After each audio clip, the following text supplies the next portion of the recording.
Hi, I'm Dr. Mark Pitstick at soulproof.com. We're talking about paranormal evidence that we each really are infinite spiritual beings, beings of energy, who do not die, cannot ultimately fail, cannot be hurt, our real self. And we're talking about input from authentic mediums. Now, granted, there are some charlatans, some who do rely on cold readings, on talking rapidly, maybe mind reading.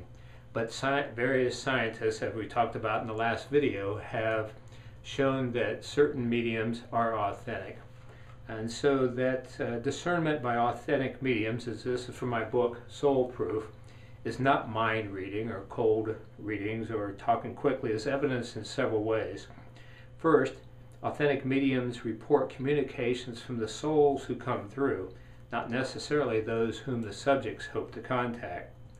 Recorded accounts of actual sessions show validated mediums insisting on a given point, even when the subject denies it.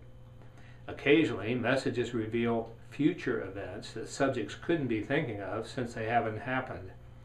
Finally, some readings contain information from the past that subjects definitely do not know. An example of this case is told by Martin and Romanowski in their book We Are Not Forgotten about the psychic medium George Anderson. George was doing a reading for a woman, and he had a spirit who was her uncle coming through and apologizing profusely for something he had done wrong. And the woman said, "No, you must be wrong about that. Everything else is right."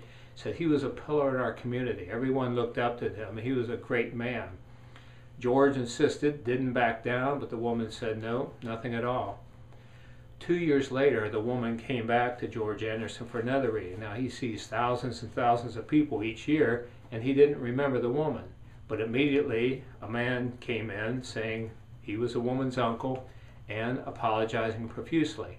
This time, however, the woman said, "Well, he should, that SOB. If I could, I'd dig him out of the ground and tear him apart. He should be ashamed."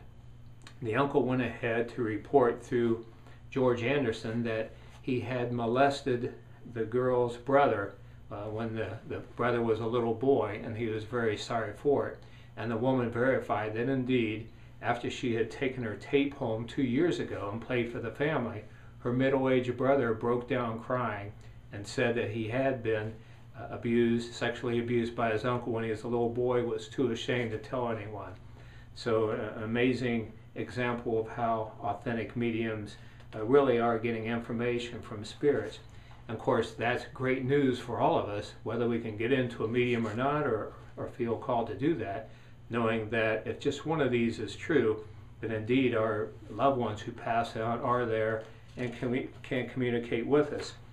Sometimes reports from mediums are intimate information, sometimes little trivial events that wouldn't mean anything to anyone else. For example, Rosemary Altea tells of a client, a female who came in, and immediately Rosemary saw an older man carrying a goose under each arm. And she said, "I'm sorry, I don't mean to be disrespectful, but here's what I'm seeing."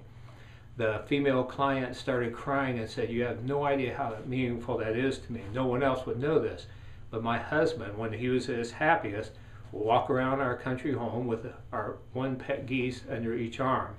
And so that woman was convinced personally. So be sure to visit our website, soulproof.com, learn more from the free articles, and be sure to share this exciting evidence with others. Thank you.